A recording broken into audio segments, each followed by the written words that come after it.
Hello everybody, in today's video we're going to be discussing the MP5, and I put out a couple different videos on the MP5, and then I've been seeing a little bit of debate on Twitter where people are arguing about which ammo you should be using and which monolithic suppressor you should be using, whether you should be using the one for the muzzle or the one for the barrel, and then what combination is actually best to use, because a lot of people are using what they just used in multiplayer and carrying it over, even though that might not necessarily make sense when players require 250 damage to be downed instead of the normal 100. So let's go ahead and look at the first attachment we're talking about today, and that's going to be the monolithic suppressor, and this is the one for the muzzle.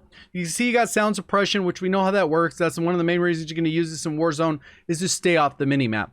Damage range, you get a 7.5% boost, and then we get aim down sight speed, which ends up being about 1 frame on console at 60 FPS, which translates out to about 16.7 milliseconds. And to keep it as simple as possible, for a majority of the rest of the video, we're going to actually talk about aim down sight speed in terms of frames at the 60 FPS. Just keep in mind, when I say 1 frame, that translates out to 16.7 milliseconds. Then we have aim walking steadiness, and this is basically your idle sway while strafing. So if you're strafing, you're going to just kind of have a little bit more of a bob to it. And that's all that's happening with that particular attachment. Now, when we compare that to the monolithic integral suppressor, we have a couple different things going on here: sound suppression and bullet velocity. And then we also have a little bit of a slower aim down sight time.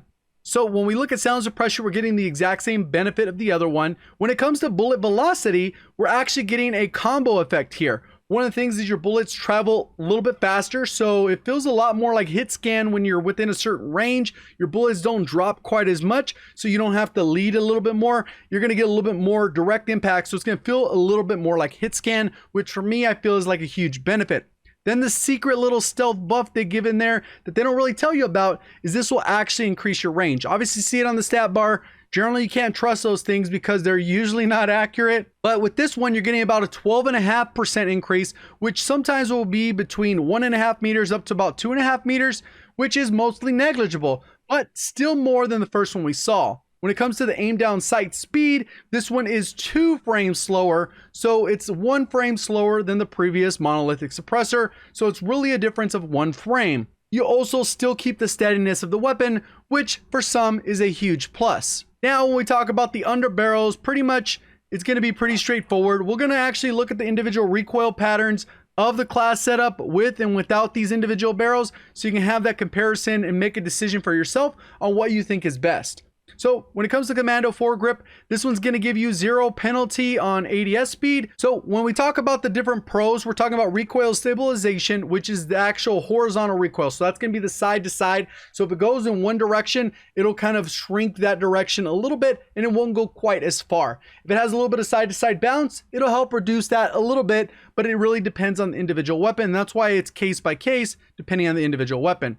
Aiming stability, again, that goes to the idle sway. That doesn't really have a significant impact on the recoil pattern. I've kind of done it side by side, and you do get consistent recoil patterns when you increase aiming stability, but generally it's going to be a lot harder to hit targets because you still have the same amount of recoil. It's not actually decreasing that magnitude. It just gives you a very consistent recoil pattern. Then with movement speed, it's very negligible, the difference. Then when we go to the Merc, we're talking about recoil control, which is primarily vertical. Hip fire accuracy, which is a plus, especially with an SMG. So I know a lot of people will go with the Merc primarily for that reason. And then we have the aim walking speed. So your strafe speed will be a little bit slower. And then it says aim down sight speed, which is less than a frame. It's almost impossible to measure. I wasn't able to detect the difference. When it comes to the Ranger foregrip, we're pretty much getting the recoil control still, so we can still get that vertical recoil reduction. And then we have aiming stability, which we already talked about. That gives you more consistent recoil patterns. Then we have the same penalty, which is basically unmeasurable. Then when we get to the operator foregrip, it only takes care of recoil control, so it'll only help with that portion of it. It's not going to help you with the hip fire. It's not going to help you with the stabilization, so you get very consistent recoil patterns, but it only affects the aim down sight speed. And this one actually has the biggest penalty at 2 frames. So it's going to be a 2 frame penalty when you're comparing it to the other ones. So this one is rarely used for that individual reason. Next up is the tack laser. And the main reason a lot of people are going to go with the tack laser is because it's going to help improve your aim down sight speed, aiming stability, aim walking steadiness. But obviously that laser is visible when you are aiming down sight. The benefit you get with this one is 2 additional frames faster. So it's going to be 2 frames faster. And then when we go over here to the rear grip, we end up going with the stippled grip tape. This one will actually increase your aim down sight speed by 2 frames as well. So this is pretty even with what we were seeing with the tac laser, but it also gives you additional sprint to fire speed and no penalty other than aiming stabilization. And if you want to help with recoil control, you can go with the rubberized grip tape. Now that brings us to the stock, and pretty much you could use different stocks, but the main one, you're either going to use the F-Tac collapsible or you're going to use nothing. And the reason you want to use the F-Tac collapsible, it's going to help you with your movement speed, and this will actually allow you to move faster around the map. It's not a huge difference, usually about 4 or 5% on these types of attachments, but you're going to have a negative impact on your recoil. As you can see there, recoil control will go up. So you might want to offset that with an underbarrel, or maybe you're going to use that rubberized grip. The main thing that you're going to get the benefit here is the aim down sight speed.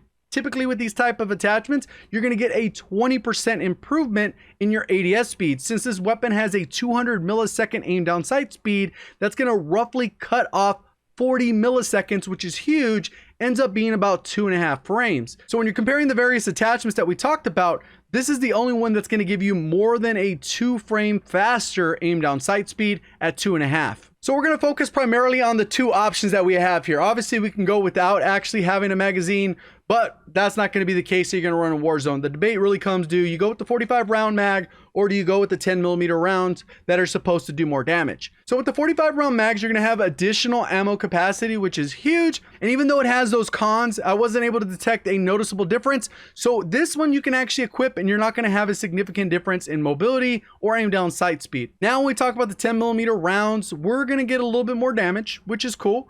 And we're going to get a little bit more range, which we're going to talk about those individual charts so you can have that comparison. It's going to negatively impact your fire rate, but that's mostly negligible. You pretty much wouldn't even be able to tell in a side by side unless we went frame by frame. They would look like they started and ended at the same time if you were only firing 30 bullets. So I wouldn't worry about the fire rate part of it.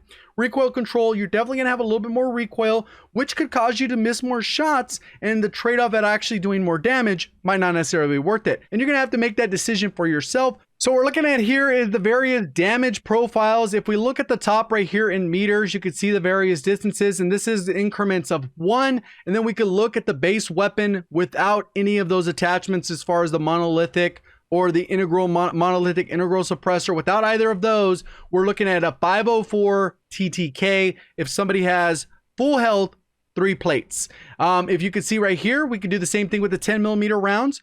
And we're getting a 511. So you can see it's slightly faster. 7 milliseconds is nothing. That's like half 1 frame, which is mostly negligible. You'll never notice that. And I pretty much did this for all of them. So the 45 round mag with the monolithic suppressor, then with the monolithic integral suppressor, 10mm rounds without anything, then with the monolithic, and then with the monolithic integral. And basically I get all those damage values and I just track them. And this is for chest shot, because in case you guys didn't know, when you use the SMG, you're going to get a base damage to the body, upper chest, and then you have headshot damage. I use the upper chest because that's kind of going to be an average between the limbs, the chest, and the head, and that again gives you an overall average when we're looking at these individual charts. Then once I get all that data, I plug it in and it automatically puts out a graph, and this is what it's going to end up looking like. And this ends up looking a little bit cluttered. I simplified it by breaking up into parts. If you want to go ahead and take a screenshot, you're more than welcome to, but I'm going to go ahead and continue on with the next one. So this is specifically for the base weapon with those 45 round ammo. So if we're looking at the blue one,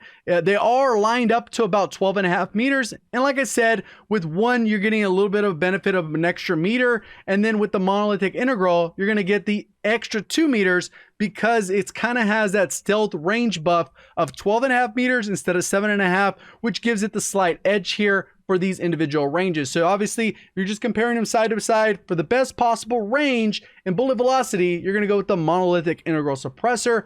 But obviously you're going to get 1 slower frame as a penalty versus just going with the regular monolithic suppressor that is available on the muzzle. So you can see the exact same comparison with the 10mm rounds. The difference here is instead of having that drop off at 20 meters, this extends all the way up to about 25 meters. We get a couple extra meters there with the monolithic suppressor. And then when we go with the integral monolithic integral suppressor, we get an additional meter on top of that. And you can see it does have a drop off, and they all drop off around the same time. So now if we just go with the monolithic integral suppressor as a baseline comparison between the two, you'll get a better picture of whether you should go with the 45 round mag or the 10mm rounds, give you kind of a comparison that makes more sense. So now we can actually see the comparison here. If we're using the monolithic integral suppressor on the 10mm rounds, you can see that it is a little bit slower time to kill. Like we said, was very negligible, up to around 14 meters here. And then there's a drop off right around the 15-meter mark.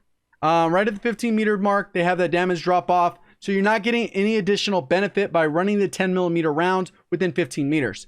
Then they're kind of about tied all the way up to around 20 meters, and then that's where the distinct difference happens. For me personally, if I'm going to take on an engagement within 20 meters, I'm going to use my SMG. Anything beyond that, I'm probably going to use the rifle that I'm carrying as well, which could either be the M4 or the Growl or whatever other rifle you want to use. If you want to push that a little bit further, 10mm rounds are going to make a little bit more sense, but we're going to see why maybe that is not always the best option, especially when it comes to Warzone, unless you're probably playing solos and you're going to be in a one-on-one. So right here, I want to show off the various ranges in game. So I jumped into some plunder so we can kind of look at what the various ranges look like. At 27 meters is going to be the drop off for the MP5 at those 10mm rounds. So within this range, 10mm rounds are going to be a very huge advantage compared to the regular MP5 that has the 45 rounds or the base 30 rounds with no mag. You can see where the 20 rounds is pretty much, or you can see where the 20 meters is, and within 20 meters, basically the 45 rounds does just as well as the 10mm rounds, but you end up having 15 extra bullets. When you factor in that you're going to usually use anywhere between 9 to 15 bullets to down somebody, and that's just down, not even down in thirst. Even if you're 100% accurate with the 30 round mag, odds are you're only going to be able to down 2 players without thirsting anybody. So those extra 15 bullets, I think, end up being a little bit more valuable, especially when you understand the concept of the ranges. Even if I go ahead and put the marker at the top of the stairs, the second I go into the building, everything is within that 20-meter range. Look at literally when I touch the doorstep, I'm already within that 20-meter range. So pretty much anything within a building, the 45 round mags do just as well as the 10mm rounds. So it's always something to consider. And obviously once you get beyond that range, you're going to bust out your rifle. So right here, you can see the base recoil pattern for the MP5. And this is with the regular 30 round mag that it comes by default, or the 45 round mag. This is not the 10mm rounds. You can pretty much see the base here. If you kind of look at the base compared to the Commando, Commando actually does a pretty good job here. If you want that extra hip fire, you can always go with the Merc. You can see the Merc isn't doing a ton for that recoil pattern, and then the Ranger does a pretty good job. Operator does an amazing job, but obviously you're getting that 2-frame penalty. It kind of just depends on what you want to do. Commando is definitely a good option here, but you could always go with the Ranger or the Operator as well. Probably would avoid the Merc unless you're just trying to get that hip fire accuracy. Now when we look at what the 10mm rounds, obviously it's 6 to 14 shots to kill. One of the things with that is 6 shots is landing every bullet to the head, all 6 shots. So unless you're cheating using aimbot, that's not really the lowest tolerance you're looking at. You're looking at closer to 10 to 12 shots to kill on average if you're just landing primarily chest shots and a couple of headshots thrown in there. So now we can see that the recoil pattern is a little bit different, a little bit more wiggly. Commando still does a pretty good job. You can see Merc does an amazing job with those 10mm rounds, and the Ranger kind of limits that recoil significantly beyond that first little jump between the first dot here and the second one. And then the Operator, not getting a significant advantage there, so I'd probably avoid the Operator if you're going to use those 10mm rounds. So my preference on the class setup, you can obviously use whatever you want, but my preference is going to be the monolithic integral suppressor. Even though I have that one slower frame compared to the other one, I'm getting just a little bit more range, which every shot matters when it comes to Warzone. You're going to want to down players as fast as possible. If I wanted a little bit more hipfire accuracy, I would just go with the Merc, but personally I'm going to go with the Ranger because I don't really feel like the hipfire is all that bad on SMGs. I'm going to be able to land those shots. Next up, I'm going to go with the 45 round mag. In case it wasn't obvious, that's the one that ends up being better for a majority of the situations, especially if you're using the SMG as an SMG and not trying to take on engagements that you should be using your rifle for. Next up is going to be the stock, and I think because this one gives you the fastest ADS possible with that 2.5 frame bonus, I definitely would go with that F-Tac collapsible, and then this one really comes down to your personal preference. So when it comes to the tac laser versus stipple grip, I go with the stipple grip because I'm not going to have that green laser showing as I'm pre-aiming a door as they're about to come in. In addition to that, I'm still getting that 2-frame bonus from either one, and then on top of that, this one also helps to increase my sprint to fire speed, which is a big deal if you're kind of starting with the hip fire, then you're aiming down sight. So you get a little bit of bonus all the way around. So that's why I would use this individual class setup. Obviously, you can kind of mix and match whatever works best for you based off the recoil patterns you saw, based on the engagements you're taking, based on your preferences. So hopefully this video was helpful. I know I kind of went on about a lot of little details, a little bit much for some, more than enough for others. Hopefully you guys did enjoy the video. If you did, let me know by hitting that like button. If you're brand new, looking to find your way back, make sure you are subscribed with notifications on. Appreciate all the support. Thank you for watching. As always, have a great day.